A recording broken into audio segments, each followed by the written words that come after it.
Point-and-click adventure games. Games that instead of using the joystick or the A button or WASD to move around, you simply pick up your mouse and point and click your way through the story. I feel like these games used to be everywhere. I can name at least 10 different point-and-click adventure games that came out between the 90s and the early 2000s, but now, I feel like you don't see them as often. I mean, sure, puzzle games have grown and adapted to become a huge genre in video games, but what happened to the point-and-click? So let's start from the beginning. What are point-and-click adventure games? So, these are games in which you go on an adventure, and in order to move around, you point and you click. These games usually had a mystery element or some kind of puzzle solving because the point-and-click nature makes it just so easy to write that kind of game. I mean, you're clicking on things, you're interacting with your environment. It's kind of perfect for puzzle integration. There were also a lot of horror point-and-click adventure games because, once again, when it's frame by frame, it's so easy to just include horror elements or jump scares here and there as you click through the environment. And point-and-click adventure games were actually preceded by text-based adventure games. These games started coming out around the 70s with games like Zork or Adventure or the original Oregon Trail, where it's just text on the screen and then you kind of answer how you want your character to respond, and then there's more text describing the next action. These obviously aren't very popular anymore because there were very few visuals. It was more like reading a novel with multiple choice aspects. So let's talk about some early point-and-click adventure games that made the genre what it is today. You can't talk about point-and-click adventure games without mentioning Myst. This game came out in 1993 and was developed by the company Cyan. Myst is a first-person point-and-click adventure game that allows you to explore the island of Myst, and by interacting with your environment and solving puzzles, you unlock more of the story and more of the lore. The gameplay is purely point and click, which means you click where you want to go, you click on what you want to interact with, and the frame changes to show you a new perspective on your environment. This means that back in 1993, this game didn't have to render all of these 3D models, it could just render a frame at a time. And this is impressive, because in a 3D adventure game where a player can see the world in whatever perspective, whatever angle they want, a point-and-click game, the developer needs to choose what they're going to show the player at what time. And this works perfectly for narrative storytelling, because the developers know exactly in what order players are likely to see each frame, they can strategically hide clues throughout, and know exactly from what perspective and what angle everything is going to be witnessed. This is especially great for a game like Myst, where you're supposed to uncover more of the story as you go, and you're encouraged to explore little bits in detail and recall what you've seen somewhere else to use in a different place. And this also helps the player because we all know that feeling of aimlessly roaming around, clicking on everything, trying to work out what we have to do next, where instead of 360 different angles of looking at something, you just have these frames. And don't get me wrong, there definitely is that problem in point-and-click adventure games, especially early ones, and especially Myst, where you just don't know what to do and you've clicked on everything and you're just stuck. But can you imagine how much harder Myst would have been if it wasn't point and click and you can just free roam and anything could be clickable? Next, we have the Monkey Island series, which was published by LucasArts in 1990 and created by Ron Gilbert, who is also the creator of the Humongous Entertainment series, which I will talk about later. There were 6 Monkey Island games released in total, but I'm going to talk about the first one, and it's called The Secret of Monkey Island. This game is a third-person, very comedic, point-and-click adventure. You take on the role of Guybrush Threepwood. Well then, Thriftweed. Threepwood. Guybrush Threepwood. Who is an aspiring pirate. And I want to be a pirate. And you get to unlock the secrets of Monkey Island. I feel like this game really leans on the adventure portion of point-and-click adventure because it really feels like you have something that you're working towards. And it's also like a swashbuckling pirate story, so I mean, that's about as adventure as you can get. Overcome by the fumes and stench, Guybrush quickly loses consciousness. And it's also really funny. Ron Gilbert's writing. Sword fighting is kind of like making love.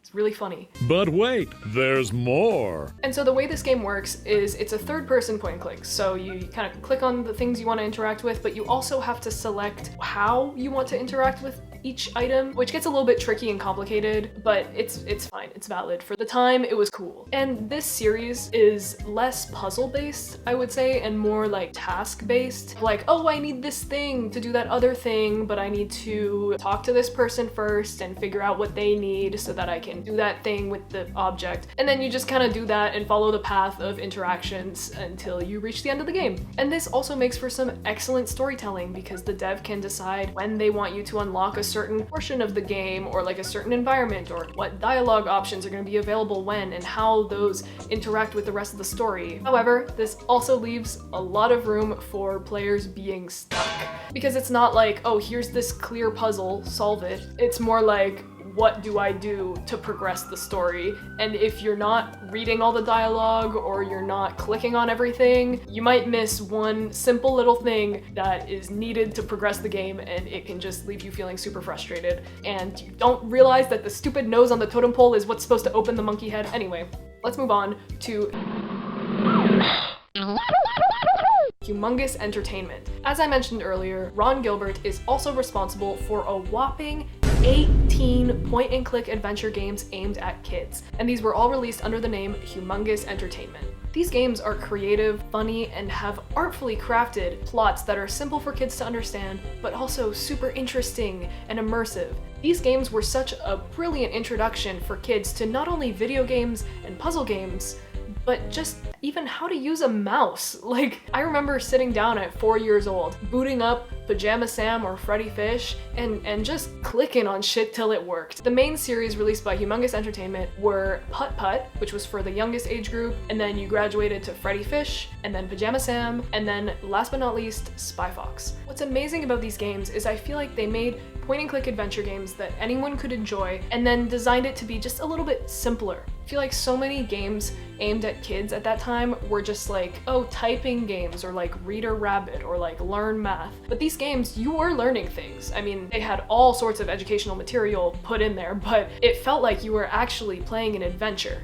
These games take on the same kind of vibe as Monkey Island, where it's like funny quips and tasks that you have to do along the way to complete the puzzles and everything, but it's more family friendly and with like educational themes. Let's take Pajama Sam for example. In Pajama Sam 3, You Are What You Eat from Your Head to Your Feet, you take on the role of Pajama Sam. He's a kid who's a picky eater, he eats nothing but cookies, and he doesn't want to eat his vegetables. Classic plot for a kids' TV show or video game. And so he is transported into a world where the candy empire has taken over and there is now political conflict amongst the food groups. And you have to save a delegate that is representative of each different food group to then create balance across the land.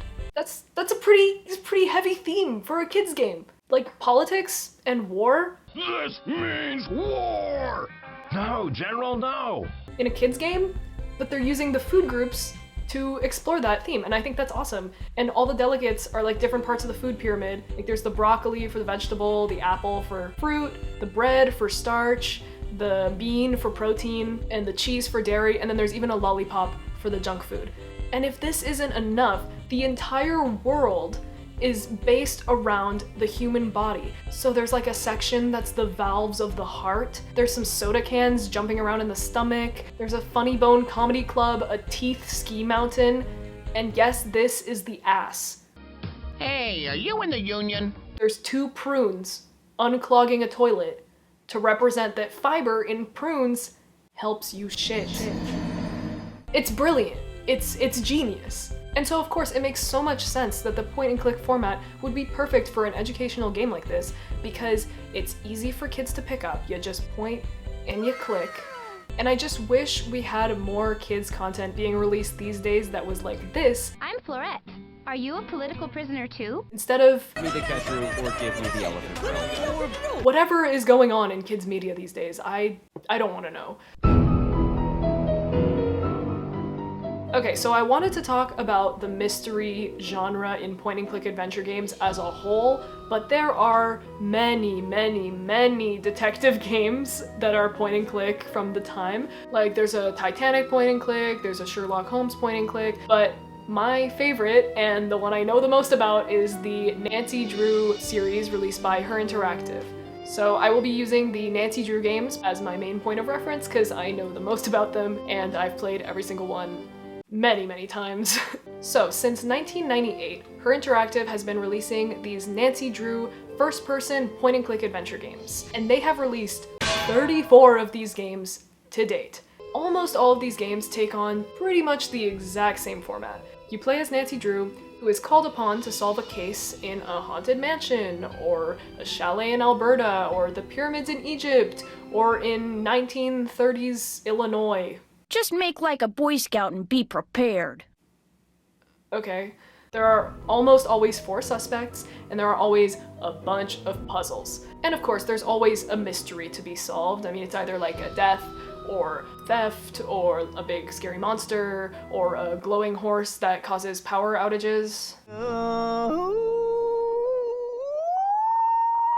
I can't take any more. And this format works so well, especially when you're gonna release 34 games. I mean, I remember growing up, they would release 2 games a year, and I always knew what to expect. I knew there were gonna be new suspects, a new fun location, new puzzles to solve, and a new plot that I got to discover, but all with the same accessible, easy to use point and click. And this is great, because in 1998 and into the 2000s, these were the games that were targeted towards young girls like me. It's time for your glamour photo shoot with your new makeover. But instead of needing to buy a console or learn difficult controls, you could just point and click your way through a really cool story that allows girls to be creative and think and solve these elaborate mysteries. It makes you feel good about yourself. However, in recent years, Her Interactive has released 2 Nancy Drew games that were a little bit different. First of all, they switched to Unity, and they took away the point-and-click aspect for one of their games, Midnight in Salem. This means that you're roaming around the 3D space, and anything could be a clue. This really, really ruined it for me. I mean, not only the horrifying visuals on this game, but also just, I really needed the point and click. It was not at all what I expected, and the free roam just made it confusing, and everything kind of looked the same, and I was just waiting for those beautiful frames that they used to have in the old games. So after that, they released their newest game, Nancy Drew and the Mystery of the 7 Keys. And this game offered the players a choice. You could either have the 3D free roam WASD controls, or you could go with the original point and click. And this just doesn't work. When you design a game to be free roam, where somebody can look at anything from any angle, and then you just take frames from that and let people point and click through, that is not at all what I'm looking for. I'm looking for a game where every frame is purposefully chosen so that you know that there is something important in each frame. When it's just screenshots from a 3D game where I feel like I could be even more flexible in looking around even more of these things if I wasn't stuck in the point and click format, that ruins it for me. Sometimes there would be angles and frames with 0 important information, and there were also just way too many. Like if I'm trying to turn around, it better be 1 or 2 clicks. I do not want to have to be trucking forward along, going in a whole ass loop just to look behind me. Anyways, I really hope Her Interactive goes back to their roots with the point and click, but these games are great. I recommend you check out any of them, especially these. Okay, so where are the point and click adventures now? So now that video games are everywhere and they're being developed in every way, shape, or form, and the creativity you can have as a game designer is virtually endless, I'm seeing puzzle and adventure games break out of this point and click format. There are a lot of puzzle games now that actually use the gameplay and the way that the player interacts with the environment as the puzzle. I'm thinking of Superliminal, which allows the player to solve puzzles using the perspective at which they're actually looking at their environment. Or Blueprints, which uses its roguelike elements to allow the player to experience the story and unlock puzzles and discover more of the environment as they explore the 3D space. Or even Obra Dinn, which is a game in which the player sees frames at a time, but then can explore them in the 3D environment, taking it a level beyond the point and click. This is one of my favorite games of all time, please check it out if you haven't. But I've also seen a lot of modern point and click games that have taken this idea and expanded upon it in really clever ways, and I'm excited to share those with you.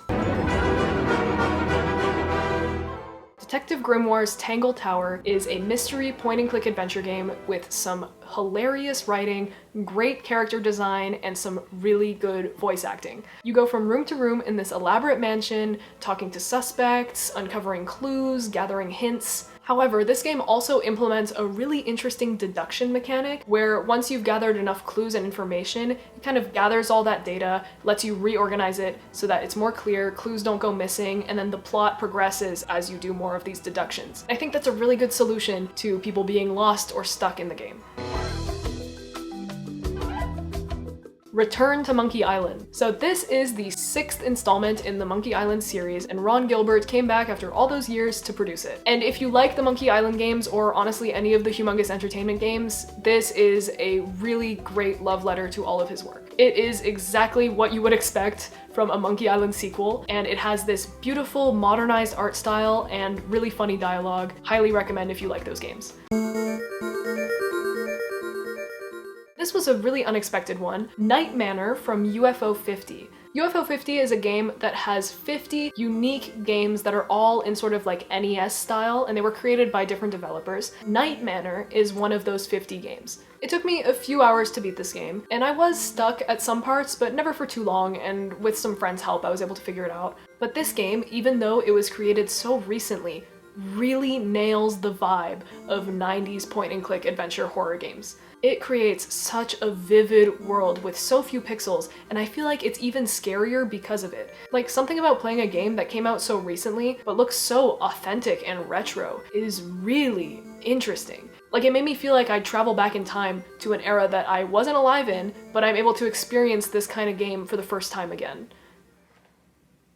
Now, I know that there are so many other point-and-click adventure games that I haven't talked about or that I don't know about, and so I highly recommend you put your favorite ones in the comments so that I can check them out. Thank you so much for watching, and if you like this video, please consider subscribing, and I will see you next time!